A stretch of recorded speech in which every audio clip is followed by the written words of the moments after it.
Hey everybody, this is Angela O'Neill back at you with Outrageous 8 Records. And I was just telling Michael and John, thank you guys so much for joining me, Michael Rosen and John And, Murphy. and Hi, thank you you for guys. having us. Thanks for inviting us. How's everybody Oh, doing today? good. Yeah, things are Excellent. good. I Yeah. got these guys in the studio, which is great. And right before we came on and started recording, we were actually talking about how it seems like decades ago, but it was actually maybe a year and a half or so ago, that we brought a section of the Paul Litteral. Look here, look what we got here, Michael. Mm-hmm. Oh, the finished product. Look how good that came out. Look at that! Man, it's Look at that beautiful. beauty. Outstanding. Congratulations. And we were doing, like a half remote. It was still 2021. Things were opening up and shutting down randomly. I think we did your outstanding harmonica solo remotely, Yes, but we did about half of your drum tracks remotely, and about half of them there in the studio with John. that's right. We did the 3 sessions, the 3 tracks where all the horns were here, piano, drums. Uh, 3 of them were done here in total, and the other things, like you say, parts were done remote. Right. That's right. Yeah, yeah. And And so that was had its time. challenges, to be Yeah. sure. But the purpose of these Zooms really is I just started interviewing the people who worked on the record, who made it possible for us to finish the record. Because everybody's like, "Wow, you should be so proud." And honestly, I personally don't feel proud. I feel lucky Mm. to have had the support and the knowledge and the musicianship and the advice and the help of people like yourself and John trying to finish this project. I feel like all of us should feel proud because honestly, it's hard to finish.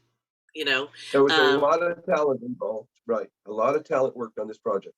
Yeah, and then I think for the benefit of those people who are just kind of maybe getting into the music industry, who might be the people who would watch this on YouTube, I keep reminding people that once you've recorded the tracks, and the tracks absolutely are as perfect as you could get them, you are about 20% done with the project. Right. That's right. And people really don't realize that. They feel like, oh, let's just get in the studio and get it all recorded. And then, then basically you don't have anything. You're not even close to this yet. So that's part of the thing. Michael, I'm so appreciative of you and I'm so grateful to you over the years. Your talents with drumming, your talents with producing, your talents with video editing. You edited I Can't Make You Love Me at the end and mastered it before we were able to release it. And for that, we're very grateful for your talents there. And you did the final master on the record, Mhm. which came out really well. And I want to tell you some of the feedback we've gotten on the record now is people find that it's a very eclectic record. It has like from Hard Times to Desperado to The Moon Ain't Made of Green Cheese, all I in one know. record. I know. And the feedback has been that the sonic quality of the record really holds together. It holds together. Those are the pair of things that I first noticed. When you sent me these tracks to master, I hadn't heard most of them, right? Or at least Yeah, half of them, at yeah. least half. And I'm thinking, I'm listening to a track and I'm going, really? What's next? And after I listened to 2 or 3 of them, I'm going, oh, really? Now what's next? And it was kind of shocking, almost shocking, I would say, that, like you say, from Desperado to Jazz Tune to, and then, like you say, we put it together. It came together as a coherent project. It was very unusual in that regard. I was surprised. Yeah. So I mean, it's because of the talents of people like you that it ended up being, to me, just really a gem, and of our friend John there. John John, Murphy. I don't want Michael to do all the talking. You are there at your studio in the Valley. Do you guys have a name of the studio if somebody wanted to ring you guys up and book a session? Well, we originally it was called Spirit One Studio, And now. and now it's still called Spirit One in lieu of another name. I thought maybe that was a trick question or something. It depends what kind of reviews we get on Spirit One. So the name could change after the first bad review. That's hilarious. The first bad Yelp review, and suddenly it's just a cross out on Yelp. That's right. We're at it here after the first Yeah. band review. Anything lower than 4 stars, we're changing the name. Oh my God, that's the funniest business plan I've ever heard in my life. Yeah. So John, Spirit One, for the moment, is what the name of it is. If people wanted to look you up, they Google that name, and you're out in, am I right, in the city, if I say Tarzana? Close enough. We're in Reseda. It's actually Reseda. Okay. right next door. Okay, so you're in Reseda. It's actually freeway close, very, very easily accessible. Easily accessible. Think Satakoy near White Oak. Okay, that's right. I was trying to think of the cross street, and I think you just muted yourself there, Michael, somehow. And John, so if people were looking, and I hear you now. And, yeah, Yep. we lost you for a few seconds. You lost us. Okay, so you know where it went down. That was Yep, we're incoming good. call. I had no control. Sorry. Okay, got it. So, John, if people were looking for a place to record and they have a big rock band, what are your limitations or whatever in terms of how many people can record at a time there over at, what's the name of the studio again? We probably had a dozen people here already. Did we lose? No, we're good. We're good. You still hear us, right? Yeah. Yes. We've had a dozen people in here at a time. Really? So 12 people you've got, and it's all simultaneous, because I know you guys have a drum room, and I know you have, actually, one of the things that is a big sales point is you guys have actually a real piano there, which is amazing. We have so many great compliments for the sound of our piano. That's exciting for us. And we also have an isolated bass room. We can isolate the studio as a 5th isolated room if we can put a sax player or guitar player, singer, whatever. So we can, the control room is used as an isolation. So we have all 4 corners are isolated separate rooms, and then the main room in the middle, which is the 5th room, or however you want to count them. So it's 5 isolated rooms. We put a lot of people. Well, we had your 6 horns in one day. Didn't we have them all at once? We did, actually. I mean, I think it benefits, like, for big band sound, which we were doing. That's what we were doing over there. I think we were doing Make and Whippy, right, and Accentuate the Positive, and that was and Hard Times. And Hard Times, that's right. And it was a big horn section. It was like 2-3 trumpets, 2 trombones, and 3-4 saxes. And we got everybody in one room. And actually, we did the sections a little separately, but it was great to have everybody there in the one room. I think we had, in the winds alone, I think there were 6 at a time. Yeah. I remember we like doing that. I think a lot of big bands would prefer that. So, and that's a rare thing, to have a room where you can fit that many people. Yeah. And that's what people have gotten to. One thing that they know us for is specifically for horn recording. It's been just, I think, literally 100% compliments we've had for all the recordings we've done with horns. That's something that, I don't know, we specialize. We seem to have the best mics for it, and the room sounds great for horns. So that's always worked out great for us. That's a total win, Sounded great for our stuff, and then we also recorded, Outrageous 8 Records also recorded, that other Latin piece, the girl from Ipanema, Portuguese. Right. Yeah. That's right. So it's more than one project that we've already done with you guys, and we've really had great results. We had a great time working with you, not only in this setting, but also I was telling the folks, I was trying to remember who I was talking to, maybe it was Bill Bodine, about the recording in the backyard technique that we've done on the other records for the Outrageous 8, which John also helped on. Light at the End of the Tunnel, we recorded in the backyard, and also our Christmas record, we recorded in the backyard. Tell us a little bit about that technique, you guys, and like for a band our size, which is 8 plus singers, but also for big bands, sometimes this seems to be a technique that can really work out for people. Tell them what that technique is for those folks who don't know. I can do that. And by the way, mentioning your Christmas album, I have to say, up till now, that's been my favorite album. Yeah. I can't wait to hear where the results for Paul's. I mean, I actually know, but I want to hear it off an actual disc. Yeah. I'll get you one about that. Yeah. But anyway, telling you how we do it. Yeah, it's something that I've been doing this probably more than anybody I've ever met. I've been doing remote recordings of big horn bands, including a lot of actual big bands, what are known as big bands, 17 pieces. And it just happened that I bought a certain type of mics, a lot of them. I mean, like 50. Right. And I bought a certain type of mic that's really good at being directional. They're very flat. They just sound so silky smooth. And then I coupled that with pretty close recording, closer than some other people would do.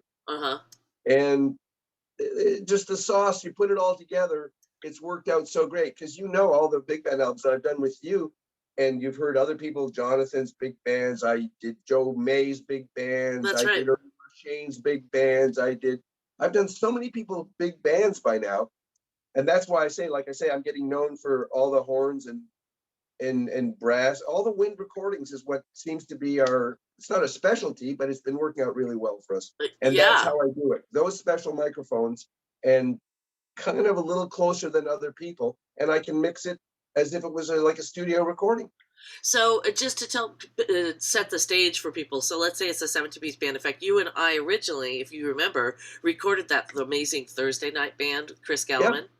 Yeah. That was the first recording you and I That's did. another big band. Yeah. Right. And that was Jack Cohen. And remember, that was an amazing Oh band. my God. And that came out so fun. It did. And It did. Wasn't Peter on drums with that? I think it was Peter. Or did you play drums too? No, you didn't. I think Peter played on that. Yeah. It was a killer recording, and I came to Michael, and basically what we did was we were inside a big room, and then Michael isolates each individual instrument, but they all are playing simultaneously, just in case people didn't grasp the concept there. No headphones. The point is, they're not isolated from each other. That's the trick. They set up like they normally would set. That's the difference. We don't isolate it. You don't do that in a big band. They need to hear each other and play like a section. That's right. Yeah. So it's a great technique, and it worked great for the Outrageous 8 a couple of times as well. And it's one of those things where then you're not going in and layering each individual piece in. Everybody's already playing together. Real time. Yeah, and it really does. It is a very specific kind of sound that I'm not sure you would get. We were talking about the differences between this. This CD has been much more of a studio piece than it was all playing in the backyard piece. And it is interesting, the differences, I think. We spent a lot of time aligning and tuning, mostly because we were remote.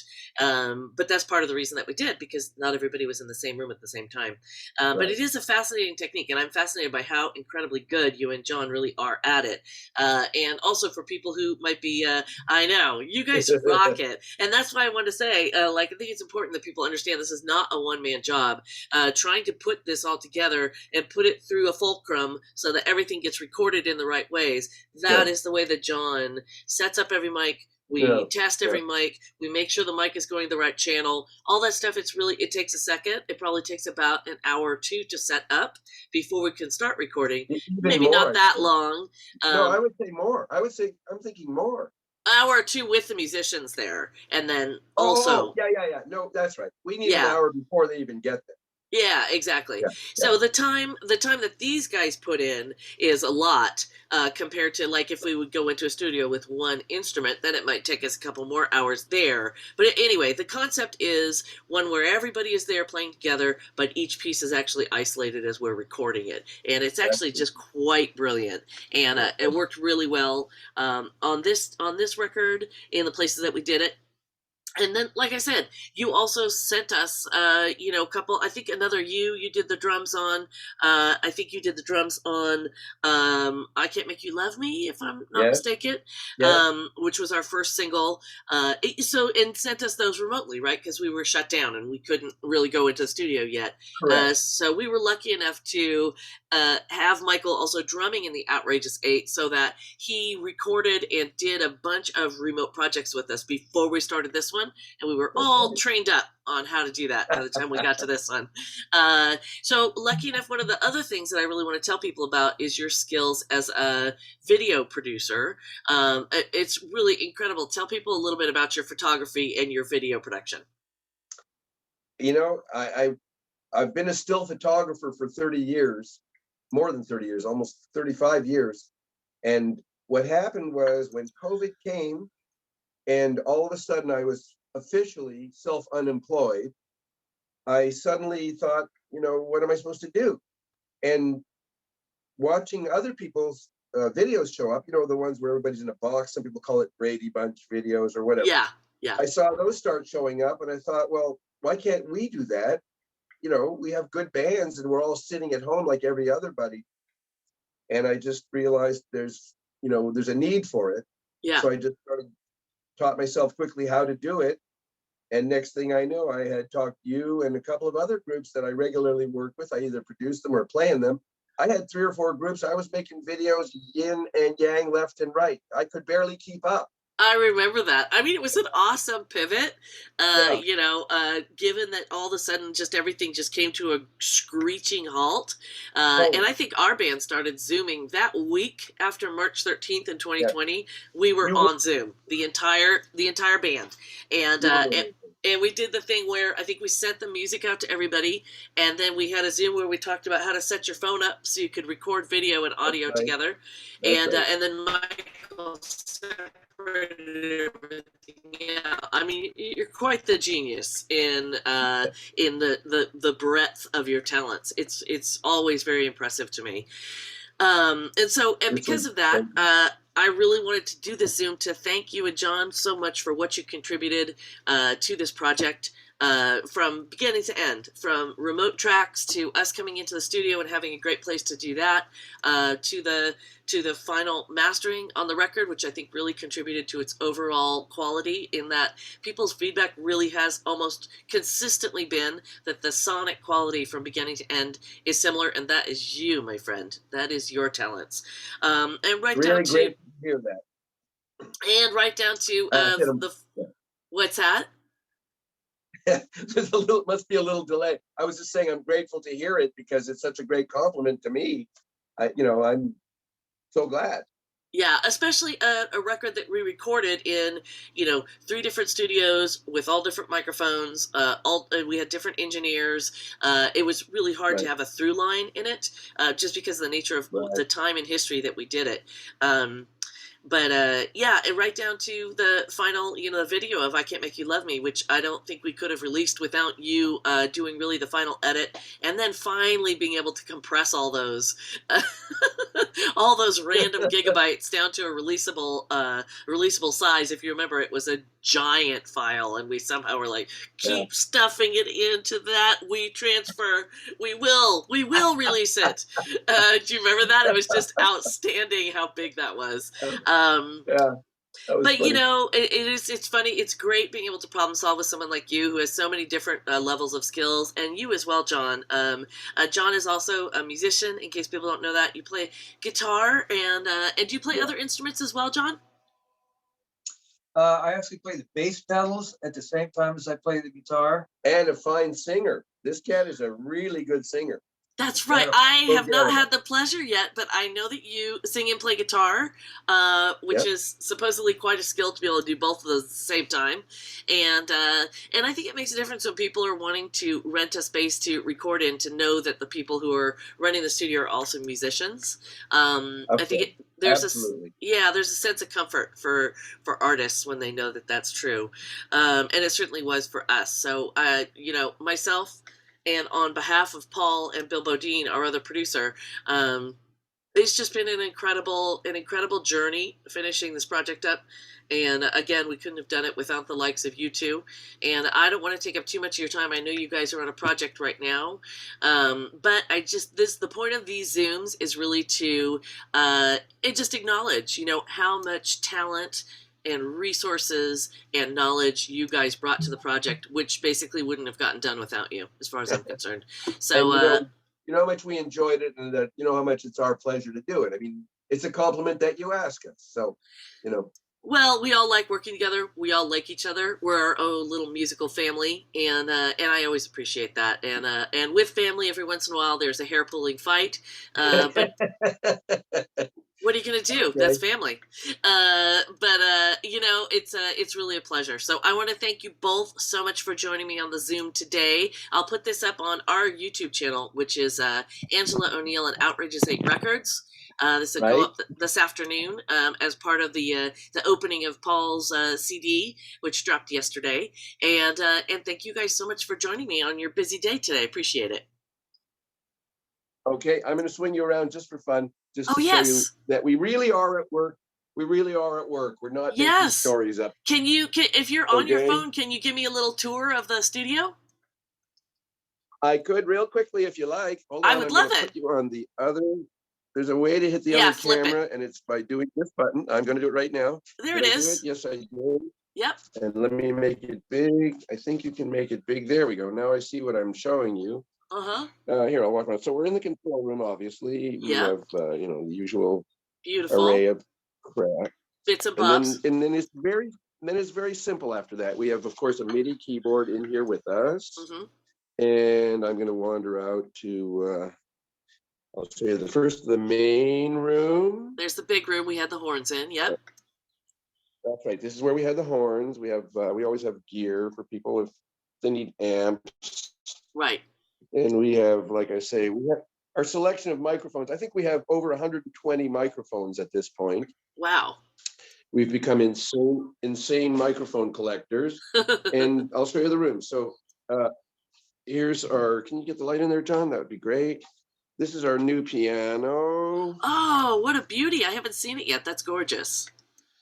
Yeah. Yeah. Oh, and I'm so happy with the success that's bringing us. Yeah. Because we've had some really great players in here and they all tell us, oh my God, it's a joy to play. Right now, we've moved some stuff into storage here just for a second. This is our bass room. We would have a bass player in here typically, or anything else. I mean, we can have a saxophone player. We can have a kora player. You could have a harpist. Right. And of course, we have a drum set up in another room. Yep. And this is kind of ready to go. People walk in here, they just put up some cymbals, a snare drum, whatever they want to change, or use ours. We're, invited whatever they want. Yeah. But they can walk in and literally we can just flip a button and start recording drums. It's that simple. Right. Takes no time for setup. So that's basically, I'll point 1 corner, 2 corner, 3 corner down there where the piano is. And then like I showed you, the control room. So we have those 4 isolated rooms and the main room, which I can't back out of too far, and that's where we are. And of course we have a bathroom and kitchen area in there on the side, as you know. Yeah. Where the drinks are stored. Yep, exactly. And that's what we do. It's amazing. It is really looking good, you guys. I love the new piano. It's gorgeous. And look at that control room is amazing looking. And tell me the name of it one more time, Michael, for the folks at home. Well, we're still calling it Spirit One. Spirit One Studios over there in Reseda near Saticoy and White Oak, in case you guys kind of need a cross street to identify. And Michael, thanks again so much for joining me. I know you guys are busy. I'll let you get back to it, doing the beautiful music. And tell John thank you for me, and I'll talk to you guys later. You're very welcome. Thank you for having us both. Thanks, you guys. See you soon. Yeah, you're very much appreciate you. Take care. Thank you, guys. See you soon.